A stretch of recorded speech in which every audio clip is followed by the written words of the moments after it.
नमस्कार. महाराष्ट्रातील विविध क्षेत्रातील बातम्या झटपट आपल्या मोबाईलवर पाहण्यासाठी लगेचच सबस्क्राईब करा राष्ट्रशक्ती लाईव्ह न्यूज आणि सोबत बेल आयकॉन प्रेस करायला विसरू नका.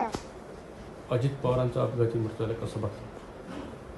महाराष्ट्राचे उपमुख्यमंत्री अजित पवार यांच्या निधनाची दुःखद बातमी आत्ताच या ठिकाणी समजली.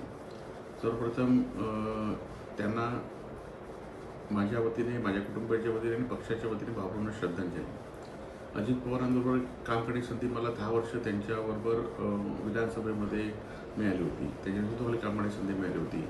अनेक वेळा त्यांच्याबरोबर बोलण्याचा, त्यांच्यावर राहण्याचा योग या ठिकाणी आला होता आणि प्रत्येक मिनिट काम करणारा हा माणूस होता. सकाळी 6 वाजल्यापासून त्याची दिनचर्या सुरू व्हायची. 6 वाजता त्यांच्या मिटिंगला अनेक वेळा आम्ही गेलेलो आहोत आणि ही सगळी धक्कादायक बातमी या ठिकाणी आहे. त्यांच्या कुटुंबाच्या दुःखात आम्ही सगळे सहभागी आहोत.